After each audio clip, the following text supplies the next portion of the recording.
The massive crystal chamber stretched across miles of polished stone, its walls glowing with soft blue light that pulsed like a heartbeat. Inside this grand hall, the most powerful beings in the galaxy had gathered for their most important meeting in 3,000 years. These were the Zephyrians, a race so ancient that they had watched entire civilizations rise and fall like waves on a cosmic shore. Scholar Valthera stood at the center of the chamber, her translucent form shimmering. As she prepared to deliver the results of the greatest scientific project in galactic history, around her, hundreds of council members waited in perfect silence, their crystalline bodies reflecting the chamber's ethereal glow. Each one had lived for millennia, and each one understood the magnitude of what they were about to hear. The fear project had consumed 3,000 years of their civilization's greatest minds. It started as a simple question that had plagued philosophers and scientists across the galaxy: what makes different species afraid? But the Zephyrians had turned this philosophical wonder into hard science. They had built instruments that could measure the exact moment when terror struck a living being. They had developed mathematical formulas that could predict how any creature would react when faced with danger. Valthera's voice echoed through the chamber as she began her presentation. The first slides showed the trembling skrills, a species so sensitive to fear that they could barely function in normal daylight. These poor creatures lived in constant terror, jumping at every sound, hiding from every shadow.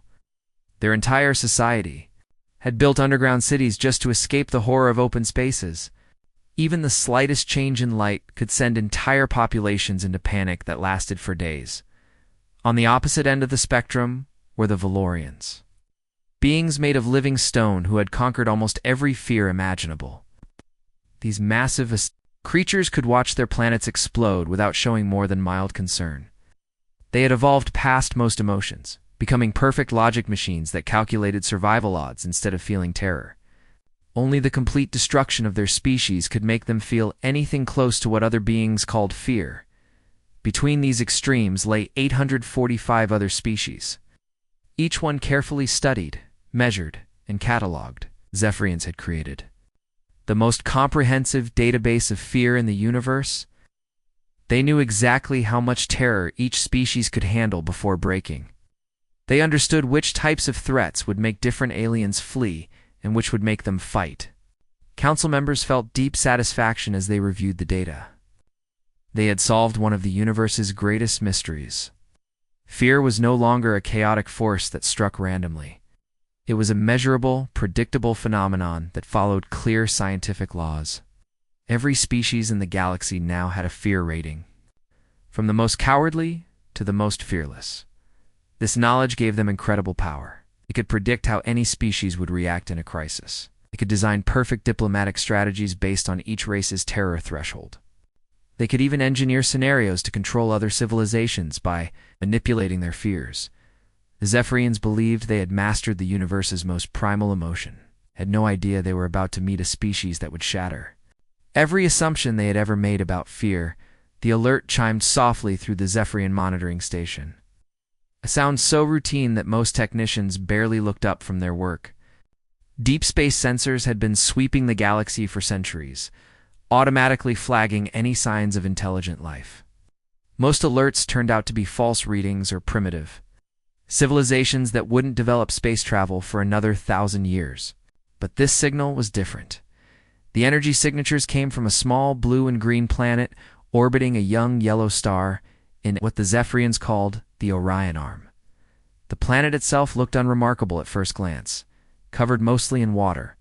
With scattered landmasses, the electromagnetic readings told a different story. Radio waves, primitive by galactic standards, were broadcasting constantly from the surface. Someone down there was definitely intelligent and actively communicating. Commander. Zilanosh arrived at the monitoring station within hours of the initial detection. As one of the galaxy's leading experts on first contact procedures, she had overseen the discovery and classification of dozens of new species. Her track record was perfect. Every species she had encountered had fit neatly into the Zephalian fear classification system, and she expected this new discovery to be no different. The preliminary scans painted a picture of a fairly typical mammalian species. The beings called themselves humans, and they appeared to be bipedal creatures with soft, unprotected skin. Their bodies showed no natural armor, no claws, no fangs, and no obvious defensive features. They were relatively small compared to most galactic species, standing only about 6 feet tall on average. Their lifespan was shockingly brief by galactic standards, lasting less than a century, even under ideal conditions. Most importantly, for the Zephyrians, the humans showed completely predictable fear responses. When threatened, their heart rates increased dramatically. They perspired heavily. Under stress, their breathing became rapid and shallow. When faced with immediate danger, they either fled quickly or froze in place. Exactly like hundreds of other species. The Zephyrians had already cataloged. The biological analysis revealed even more evidence of human fragility. Their bones could break easily under pressure. Their skin offered no protection against environmental hazards. They required constant intake of food and water to survive. They couldn't survive in extreme temperatures or toxic atmospheres without artificial protection. By every measure the Zephyrians used to evaluate species, humans appeared to be remarkably vulnerable. Commander Zillanash reviewed the data with growing confidence. Everything about this new species fit perfectly into established patterns. Their fear responses were neither exceptionally high nor unusually low. They showed appropriate caution when faced with predators on their own planet. They built shelters to protect themselves from environmental dangers. They formed groups for mutual protection, just like countless other species across the galaxy. The classification was obvious. Level 7 Fear Response. Right in the middle of the galactic scale. Not as fearful as the trembling Skrills, but nowhere near as fearless as the Valorians. They would make excellent mediators between the extremely fearful and completely fearless species in the galactic community. The Standard First Contact Team began preparing their approach. They had done this routine hundreds of times before. They would make contact, assess the species more thoroughly, and then integrate them into galactic society at the appropriate level. The humans would undoubtedly be grateful for the opportunity to join the greater cosmic community, and they would accept their designated role without question. It was just another routine discovery that would add one more entry to the Zephyrian database of galactic fear. The streets of Sol buzzed with constant activity as millions of humans moved through their daily routines, completely unaware that alien eyes were watching their every move. Kethmer had positioned himself in the perfect observation spot, his advanced cloaking technology making him completely invisible to human senses. From his vantage point, on a busy corner, he could study these new creatures in their natural environment without any interference. For weeks, Kethmer had been documenting human behavior with scientific precision. His mission was simple: observe how humans reacted to fear in real-world situations. The preliminary scans had suggested these beings were moderately fearful. But the Zephyrian Council needed concrete evidence before making their final classification. Every gesture, every reaction, every sign of terror had to be carefully recorded and analyzed. The early observations perfectly matched the expected patterns. During a sudden thunderstorm, Kethmer watched a young man named Jimin jump violently. When lightning struck nearby, the human's heart rate spiked dramatically. His breathing became rapid, and he quickly sought shelter under the nearest building. Classic fear response, exactly what the textbooks predicted for a level 7 species. Later that same week, Kethmer documented another textbook example.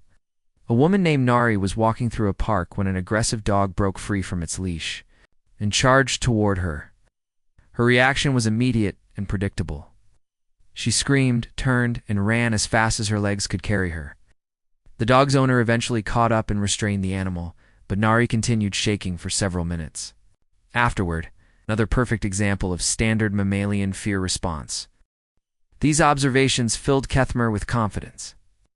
The humans were behaving exactly as the classification system predicted. They showed appropriate fear when threatened, they fled from danger when possible, and they sought safety in groups. And they made no sense at all. The first incident happened during a routine apartment fire. Kethmer watched as humans evacuated the building in orderly fashion, exactly as expected.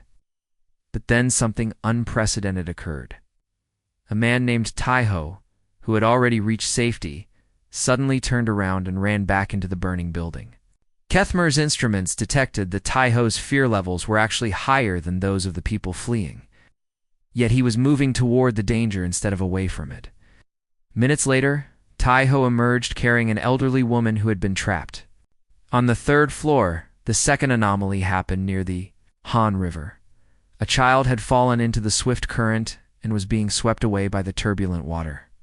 A woman named Sola, who had been walking nearby, didn't hesitate for even a second. She dove into the dangerous waters despite clearly being terrified. Kethmer's sensors showed her fear response was off the charts, yet she swam directly toward the drowning child. She managed to grab the boy and get him to safety. Even though she nearly drowned herself in the process, the third incident was perhaps the most confusing of all. Kethmer observed a man named Minho walking alone through a quiet neighborhood when 3 armed attackers surrounded him. Instead of fleeing or surrendering, Minho stood his ground. His fear levels were extremely high, but he fought back with surprising effectiveness, managed to disable 2 of the attackers before the third one fled. Kethmer carefully filed these incidents as statistical outliers, unusual exceptions that didn't represent typical human behavior. The overwhelming majority of his observations still supported the Level 7 classification. These strange incidents were probably just random anomalies that occurred in any large population sample, the vast council chamber filled with the soft hum of data processors as thousands of observation reports streamed in from across human civilization. Each report had been carefully compiled, analyzed, and cross-referenced with the established Galactic Fear database. The Zephyrian Council members reviewed the information with the same methodical precision they had used for countless other species over the millennia. High Counselor Vexera stood at the center of the chamber, her crystalline form pulsing with satisfaction as she reviewed the final classification data. The numbers were remarkably consistent. Humans showed elevated heart rates when threatened. They perspired under stress. They fled from dangerous predators. They sought shelter during natural disasters. Every major fear response lined perfectly with the predicted patterns for a moderately fearful species. The statistical analysis was particularly impressive. Out of millions of observed interactions, over 90% of human fear responses fell within the expected parameters for Level 7 classification. The few anomalies that had been reported were easily explained as statistical outliers, the kind of random variations that appeared in any large population sample. No species was completely uniform in their behavior. After all, the council members felt deep satisfaction as they reviewed the data. Their scientific methods had proven accurate once again. The 3,000 years they had spent developing their fear classification system had not been wasted. Every species they encountered fit neatly into their established categories, and humans were no exception. Vextera's voice resonated through the chamber as she made the official announcement. Humanity would be classified as a Level 7 fear response species, placing them squarely in the middle of the galactic hierarchy. This classification came with specific roles and responsibilities within the greater cosmic community. Civilizations. The assignment made perfect sense from a strategic perspective. The trembling Skrills were too afraid to negotiate with more aggressive species. The Valorians were too fearless to understand the concerns of more cautious civilizations. But humans, with their moderate fear responses, would be ideal intermediaries. They could relate to the concerns of fearful species, while still being brave enough to work with more aggressive ones. The Council quickly approved humanity's integration into the Galactic Assembly. Approval codes were transmitted across the galaxy, reaching every member species within hours. The bureaucratic machinery of galactic civilization began preparing for humanity's formal introduction to the cosmic community. Diplomatic protocols were established, trade agreements were drafted, cultural exchange programs were planned. Everything proceeded with the smooth efficiency that characterized Zephyrian administration for millennia. They had encountered 847 species before humanity. and each one had been successfully integrated into their predetermined role within galactic society. The humans would be no different. They would receive their invitation, express appropriate gratitude for the opportunity, and accept their assigned position without question. The Zephyrians had no reason to doubt their classification system. It had never failed them before. Every species they had ever encountered had behaved exactly as their fear levels predicted. The most fearful species served as early warning systems, detecting threats long before others noticed them. Ow. The moderately fearful species worked as mediators and administrators. The fearless species served as soldiers and explorers, taking on dangerous missions that others couldn't handle. Humanity would fit perfectly into this established order. Their moderate fear response made them ideal candidates for diplomatic work, and their relatively short lifespans would keep them focused on immediate goals rather than long-term power struggles. They would be grateful for the protection and technology that galactic membership provided, and they would serve their assigned role with typical mammalian dedication. The invitation was prepared with standard diplomatic language, explaining humanity's new role in the cosmic community and outlining the benefits of galactic citizenship. Soon, these new creatures would take their place in the established order. Just another species in the vast catalog of galactic civilization, the morning sun cast long shadows across the Sol Assembly Hall as thousands of humans gathered for the most important day in their species' history. The massive convention center had been chosen specifically for this momentous occasion, its gleaming architecture representing humanity's finest achievements. But today, it would showcase something far beyond human imagination. As the appointed hour approached, the air inside the hall began to shimmer with otherworldly energy. Holographic projectors materialized from thin air, their alien technology, far surpassing anything humans had ever conceived. The assembled crowd fell silent as the displays activated, filling the enormous space with images that defied comprehension. The first hologram showed a space station so vast that entire solar systems could fit inside its structure. The metallic surfaces stretched endlessly in all directions, covered with cities that housed billions of beings. Transportation tubes snaked between towering spires, carrying vessels that moved faster than light itself. The scale was so overwhelming that human minds struggled to process what they were seeing. Human Representative Hyun had prepared extensively for this moment. He expected his people to be stunned into silence by the sheer magnitude of galactic civilization. He anticipated gasps of wonder, perhaps even fainting from the shock of realizing how small humanity truly was in the cosmic scale. The psychological impact was supposed to establish humanity's humble position in the galactic hierarchy. But the reaction was nothing like what anyone had expected. Instead of cowering in awe, human delegate Daeon leaned forward in her seat and raised her hand. Her voice carried clearly through the hall as she asked the most unexpected question. What kind of power source could possibly run something that massive? Are we talking about controlled fusion, antimatter reactions, or something completely different? The Zephyrian presenters exchanged confused glances. This wasn't the response they had witnessed from 847 other species. Usually, new civilizations spent the first several hours simply trying to accept that such technology was possible.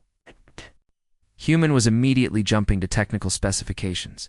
The next hologram showed beings from the ethereal collective, graceful creatures who could manipulate solid matter with nothing more than focused thought.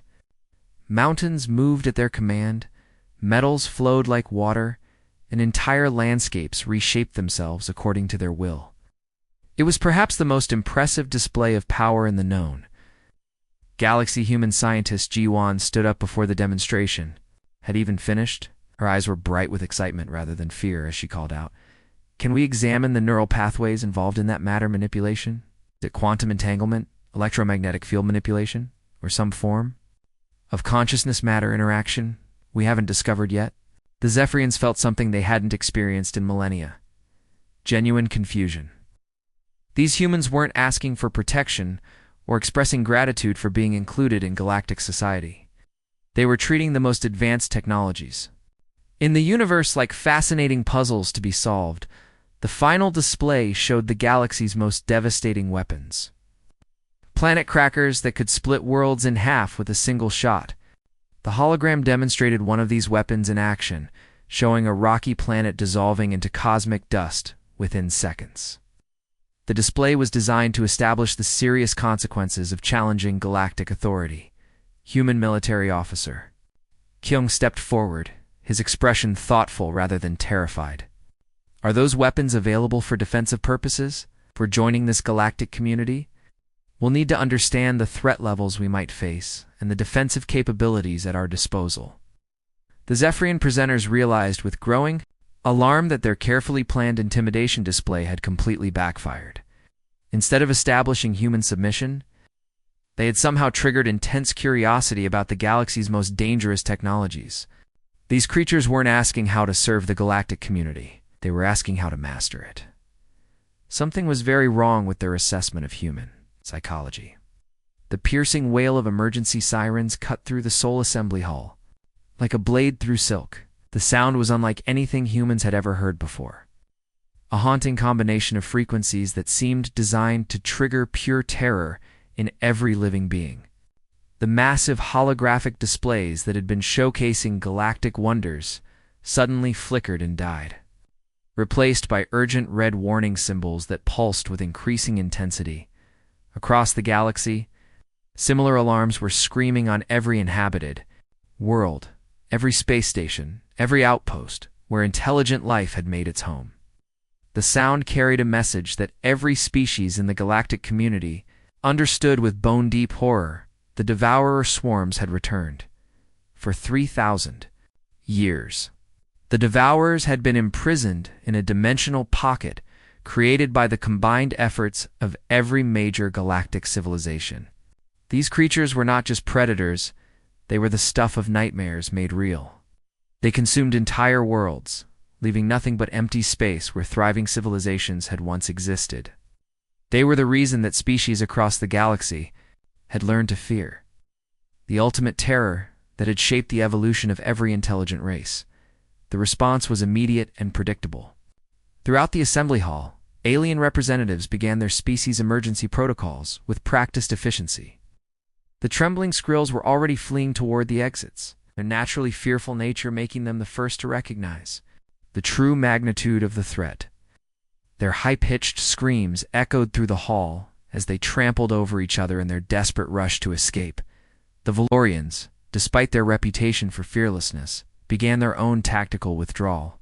These stone-like beings moved with deliberate precision toward predetermined evacuation points, their emotionless faces showing the first signs of genuine concern that most humans had ever witnessed.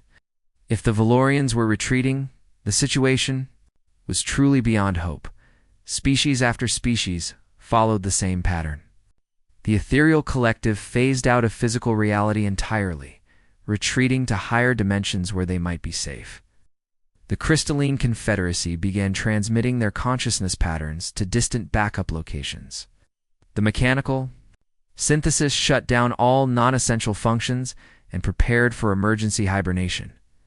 But in the midst of this galaxy-wide panic, something unprecedented happened.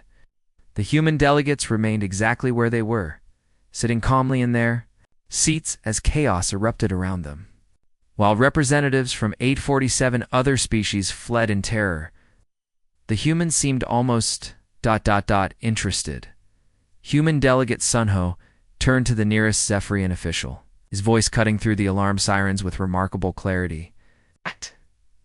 What exactly are their weaknesses?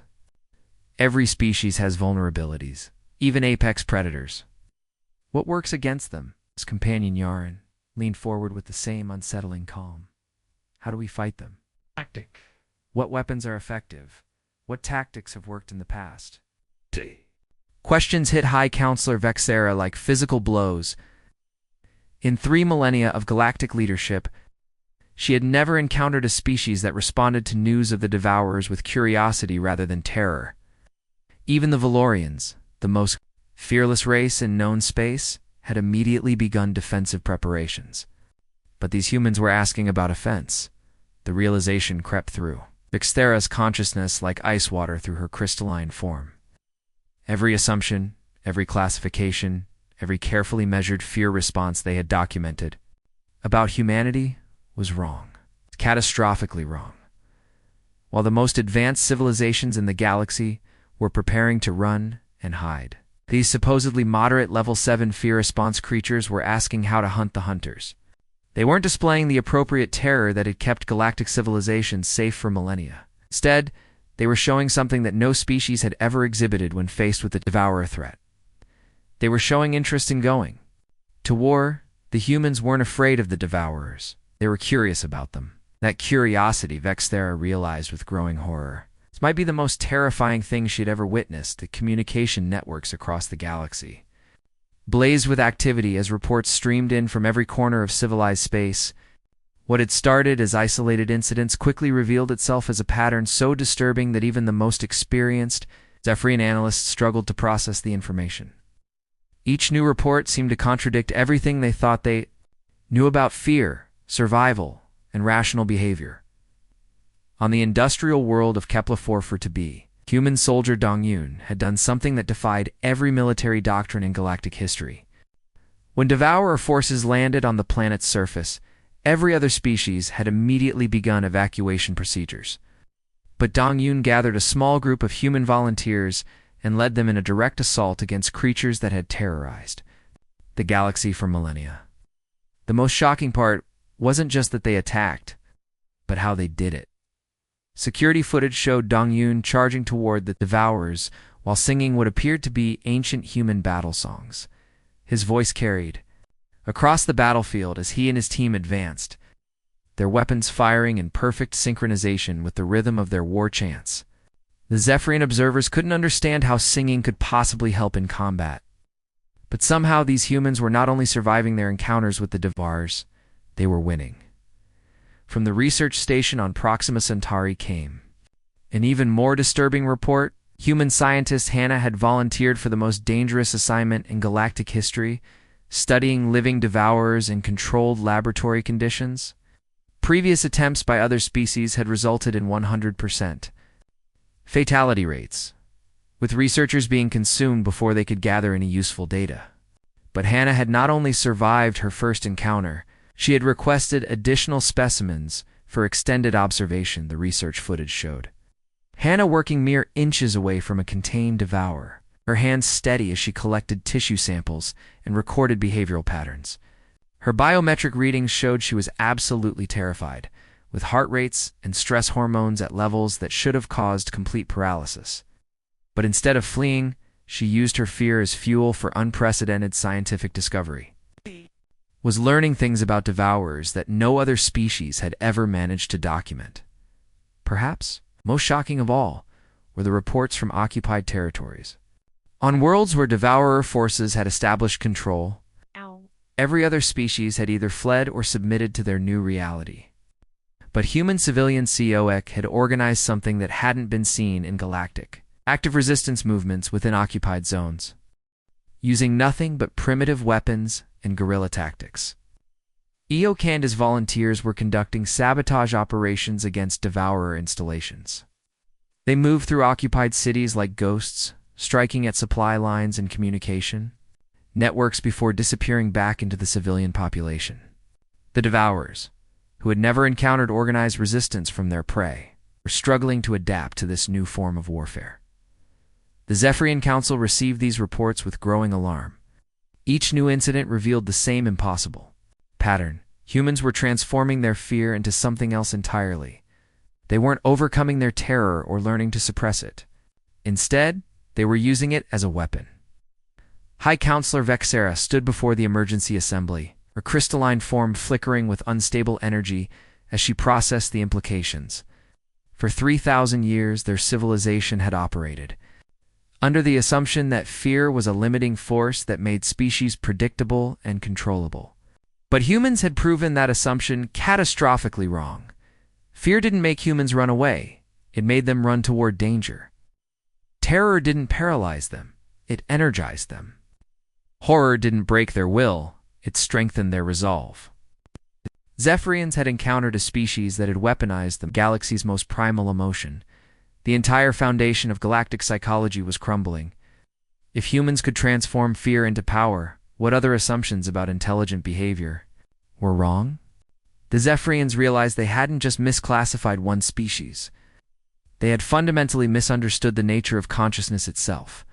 The emergency council chambers had never seen such chaos in their 3,000-year history. Crystalline.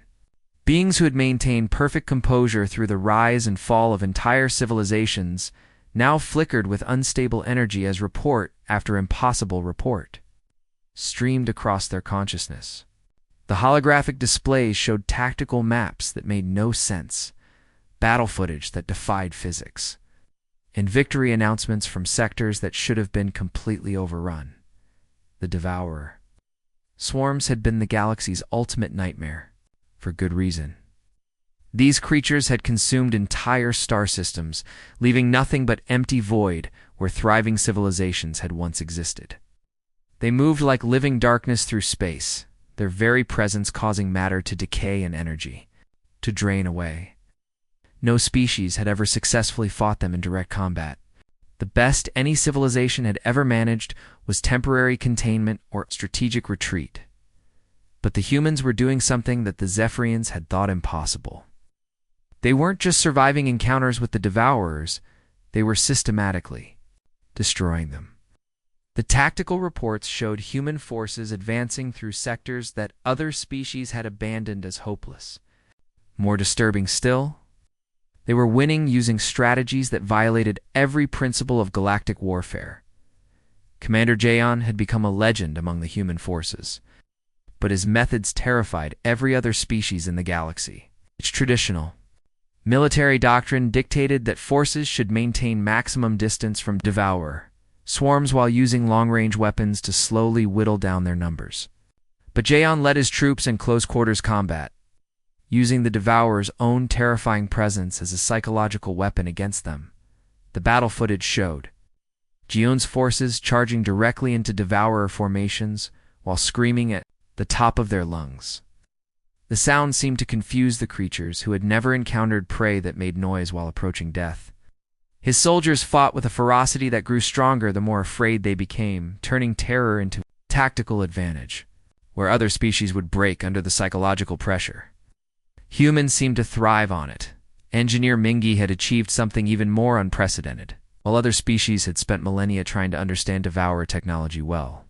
Enough to defend against it, she had managed to reverse engineer their weapon systems and turn them against their creators. Her workshops had become production centers for hybrid weapons that combined human engineering with captured Devourer technology. The reports showed Mingi working with her hands inside partially living Devourer machinery, her biometric readings indicating extreme terror while her actions demonstrated perfect technical precision. She was literally afraid for her life every moment she worked, yet this fear seemed to sharpen her focus rather than cloud it.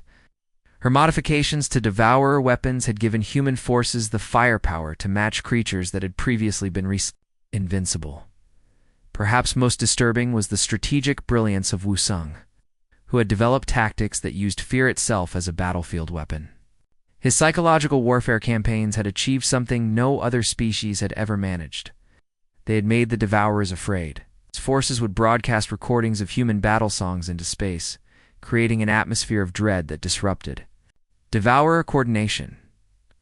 Wusung had studied the terror responses of his own species and weaponized them.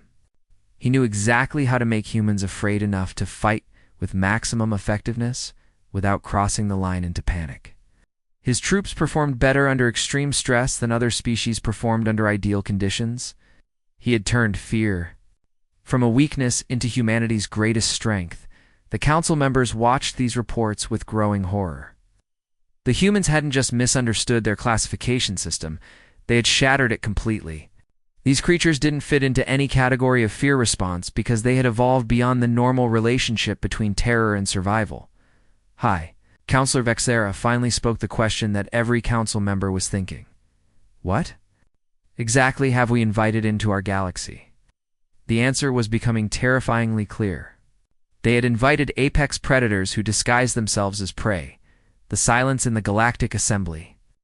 Hall was deafening as representatives from across the cosmos processed the impossible reality before them, the devourer threat that had haunted civilizations for millennia was over.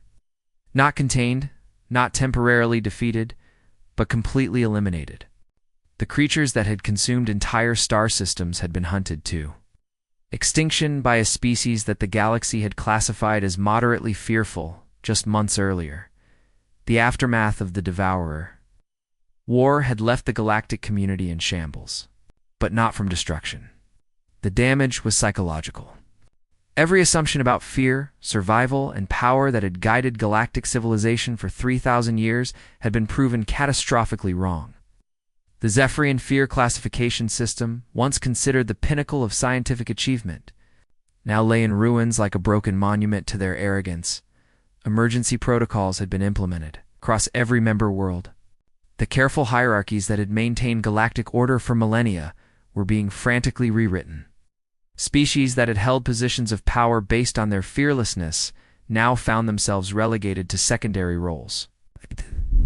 The Valorians, once considered the galaxy's ultimate warriors, had requested transfer to administrative duties after witnessing human combat effectiveness. The new classifications were stark and terrifying in their simplicity. Instead of the complex fear response levels that had previously defined galactic society, there were now only two categories that mattered: human and everyone else. The official documentation listed humanity's classification as Apex Fear Response Approach with extreme caution. But everyone knew what that really meant. It meant that the galaxy had finally encountered its apex predators. Species that had spent millennia believing they understood terror had learned they had been living in a kindergarten version of fear. The trembling skrills, once considered the most fearful creatures in existence, now seemed almost brave in comparison to the existential dread that gripped the galaxy when contemplating human capabilities. Other civilizations had fled from the devourers, but the humans had hunted them for sport. The most disturbing realization wasn't that humans were fearless, but that they had weaponized fear itself. They had taken the galaxy's most primal emotion and transformed it into their greatest strength. While other species were paralyzed by terror, humans used it as fuel for impossible achievements. They had literally evolved to turn their greatest weakness into their most powerful weapon. Human Ambassador Bora stepped forward to address the assembly, her presence commanding attention in a way that would have been impossible for any level. 7 species. The humans were no longer the grateful newcomers that the Zephyrians had expected to integrate into their cosmic hierarchy. They had become something that the galaxy had never seen before, a species that grew stronger under pressure, deadlier when threatened, and more dangerous when afraid. As Bora began to speak, her words carried weight that transcended diplomatic protocol. She wasn't requesting membership in galactic society or asking for guidance from more advanced civilizations. She was informing the assembly of humanity's intentions and expectations. The power dynamic had shifted so completely that other species now sought human approval for their own actions. The Zephyrians finally understood the magnitude of their mistake. For 3 millennia, they had been cataloging species based on how they responded to fear, never realizing that they were actually measuring prey responses. They had documented 847 different ways that intelligent life could be afraid, never encountering a species that had evolved beyond fear itself. The galaxy had learned its most important lesson. The most dangerous creatures aren't those that inspire fear, but those that transform fear into power. Humanity had taught the cosmos that sometimes the predator looks exactly like prey, until it's too late to run.